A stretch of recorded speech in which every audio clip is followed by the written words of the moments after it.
ETF index mutual funds నేర్చుకుని stock మార్కెట్లో రాణించాలనుకుంటున్నారా? వెంటనే ఈ నెంబర్కి కాల్ చేయండి. నమస్తే రమగారు. నమస్తే జయ. రమగారు, మనకు కార్తీక మాసంలో అయ్యప్ప స్వాములు బాగా కనిపిస్తారు కదండి. అవును. ఆల్రెడీ మనం కనిపించేస్తున్నారు కూడాను. ఇంకేముంది, వరుసగా వచ్చేసింది కదా మార్గశిరం. మాసంలోకి మన వచ్చేసాం తర్వాత కదా. ఇది వచ్చేస్తుంది, సంక్రమణ వచ్చేస్తుంది. అవునవును. ఉమ్. సో ఇంట్లో అయ్యప్ప మాల వేసుకునేటప్పుడు ఇంట్లో ఉండే స్త్రీలు మాల వేసుకునే వారికి వాళ్ళకి ఖచ్చితంగా కొన్ని నియమ నిబంధనలు ఉంటాయి, వాటిని ఫాలో అయిపోతుంటారు. కానీ ఇంట్లో ఉండే స్త్రీలు ఉంటారు కదా రమ్మగారు, భార్యలు అవ్వచ్చు, తల్లులు అవ్వచ్చు, వీళ్ళు ఎలాంటి నియమాలు పాటించాలి?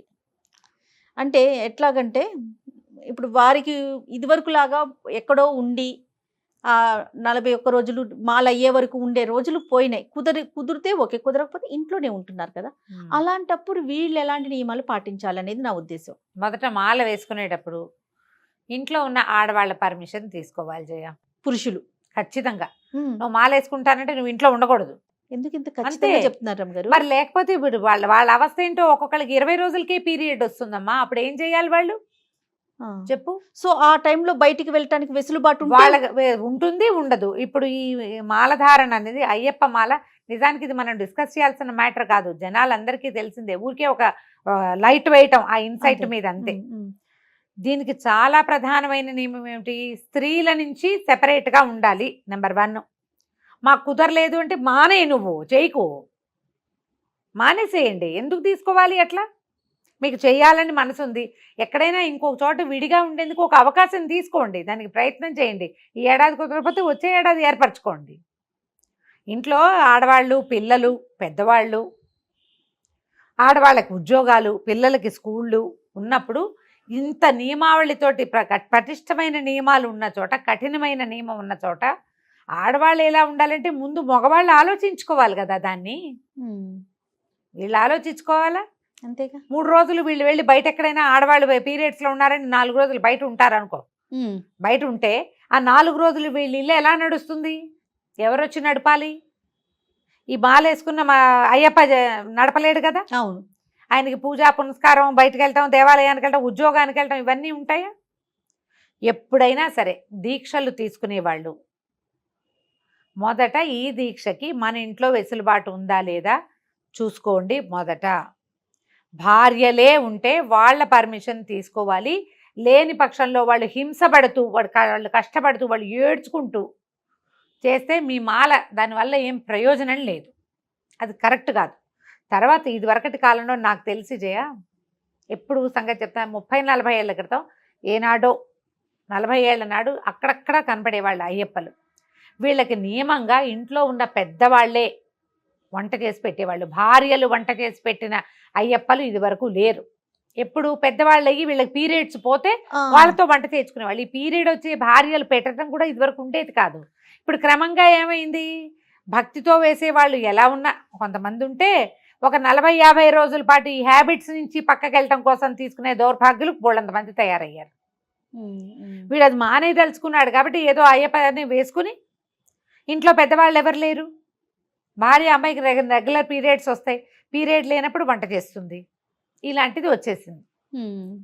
ఇప్పుడు ఇది అసలు నియమావళిని మనం ఉల్లంఘిస్తున్నట్టే కదా. అంతేగా. ఉల్లంఘన ఎలాగూ జరుగుతోంది. ఈ ఉల్లంఘించేటప్పుడు వాళ్ళ పర్మిషన్ తీసుకోండి. వాళ్ళు కొంతమంది పాప ఎర్లీ పీరియడ్స్ వచ్చేస్తాయి, పిల్లలు చంటి పిల్లలు ఉండొచ్చు, చేయి మార్చుకునే అవకాశం లేకపోవచ్చు, పిల్లలతో సహా వీళ్ళు బయటికి వెళ్ళిపోలేరు. ఆ మగవాళ్ళు వచ్చేసరికి పోనీ వీళ్ళు మగవాడే 5 రోజులు ఎవరైతే దీక్ష తీసుకున్నారో స్వామి ఆయనే బయటకు వెళ్తాడు, ఎక్కడికో వెళ్ళిపోతాడు, ఈమెకి ఇబ్బంది రాగానే. 5 రోజులు ఈ ఇల్లు నడిపి మళ్ళీ అతను వచ్చేసరికి ఈ ఇల్లంతా ఈ అమ్మాయి శుద్ధి చేయాలంటే టంగులు తెగిపోతాయి జయ. అవునండి, చాలా కష్టం కదా, చాలా కష్టం. ఇలా ఏటా వెళ్ళిపోయేవాళ్ళు వాళ్ళు ఉన్నారు. మా ఇంటి దగ్గర ఒకరున్నారు, పక్కన పేరు స్ట్రైక్ అవుట్ అలా. ఆయన ఎన్ని సంవత్సరాల నుంచో మాల వెళ్తున్నారు, ఆవిడ చెప్పులు వేసుకోరు, ఆయన దీక్షలో ఉన్నారని. ఆవిడ కూడా చెప్పులు లేకుండానే తిరుగుతారు, ఎంతంత వాకింగ్ చేసుకొస్తారో. టక్కిన పేరు జ్ఞాపకం రావట్లేదు జయ నాకు. ఇక్కడ ఒక పెంట్ హౌస్ మా ఇంటి చుట్టుపక్కల ప్రాంతాల్లో. ఆవిడ ఎంత ఓపికగా ప్రతి సంవత్సరం, ఇప్పుడు గురుస్వామి కూడా అయినట్టున్నారు ఆయన, ఓపికగా వాళ్ళ ఇంట్లో అయ్యప్ప పూజలు పెడతారు, పడి పూజ పెడతారు, ఆవిడ పువ్వులు తేవడం అన్నీ ఆవిడే. ఎప్పుడు స్వరూపధారణలోనే కనపడతారు. చెప్పులు వేసుకోరు. 40 రోజులు ఆయన వెళ్ళి తిరిగి వచ్చేదాకా ఆవిడ చెప్పులు వేసుకోరు. ఇంత భక్తి శ్రద్ధ ప్రపత్తి స్త్రీలకి ఇంట్లో ఉన్న ఆడవాళ్ళకి ఉంటే మీ మాల సుసంపన్నం అవుతుంది. లేదా వాళ్ళు మేము తంటాలు పడ్డానికి మేము రెడీగా ఉన్నాం, అవి వెళ్తే ఏమైనా మనకు మంచి జరుగుతుంది, కుటుంబానికి మేలు జరుగుతుంది, నువ్వు బాగుపడతావు, నీకేదైనా అది వస్తుంది, నమ్ముతాం కదా. భగవంతుడి దగ్గరికి వెళ్తే పలానాది ఏదో మంచి శుభం అనుకుంటాం. వాళ్ళు రెడీ అయితే సరే. వాళ్ళు మేము చేయమంటే వాళ్ళ నెత్తి మీద పడేయకూడదు. ఆడవాళ్ళు చేయవలసిన విధులు ఏంటంటే పీరియడ్స్ని జాగ్రత్తగా మేనేజ్ చేసుకోవాలి.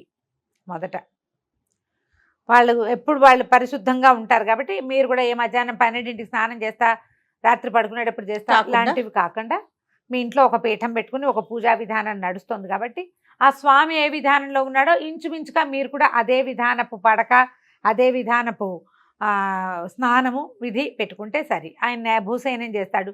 మీకు చిన్నపిల్లలు ఉంటే మీరు మంచం మీద పడుకున్నా ఓకే. ఇతరత్రా ప్రయాణాలు, పార్టీలు, ఫంక్షన్లకి వెళ్ళకుండా మనం ఈ 40 రోజులు అదే భక్తి భావంతో వెళ్ళగలిగితే చాలా బాగుంటుంది. ఇప్పుడు మగవాళ్ళు ఏదో చేశారు, మనం ఒకటి తెలుసుకోవాలి. ఇక్కడ మగవాడు ఏ పుణ్యకార్యం చేసినా, ఏ దైవ కార్యం చేసినా, ఎక్కడ దండం పెట్టినా అందులో 50% మనకి. కాబట్టి ఇది మంచికేనని నమ్మి వాళ్ళకి చేయగలిగినంత హెల్ప్ చేస్తే, చేయగలిగినంత సేవ చేసుకుంటే మనకి మంచిదే, కుటుంబానికి మంచిది.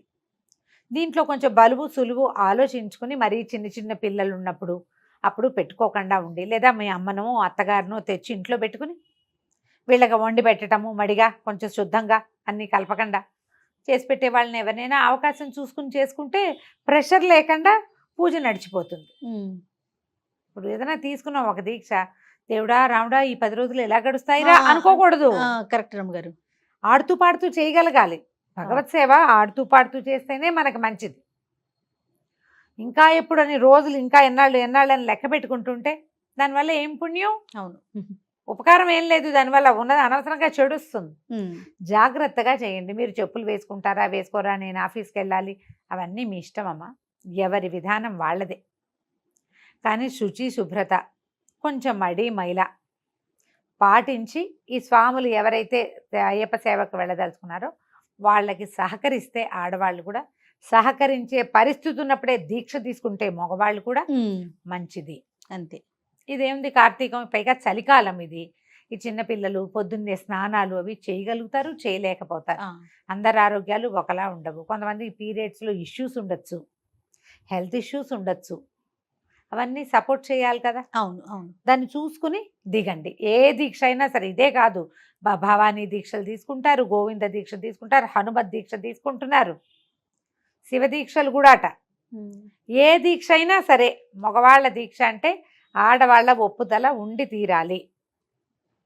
ఇది నియమం పెట్టుకోవాలి. ఈ సాధారణ నియమం పెట్టుకుని వాళ్ళు వెళ్తారు, మనం గెంటిస్తాము. కాదరమ్మ గారు, ఇదే మాట మీరు ఎప్పుడు చెప్తూ ఉంటారు. వ్రతాలు నోములు చేసుకునేటప్పుడు ఇంట్లో ఉన్న మగవారు కానీ పెద్దవాళ్ళు కానీ వాళ్ళతో ఒప్పించుకొని వాళ్ళు సరే అంటేనే చేయమని చెప్తారు. ఎప్పుడు అలానే మగవారికి కూడా అంతే, మగవారికి కూడా అంతే. అంతే కదండి. అంతే. అదే కదా. నమస్తే. నమస్తే.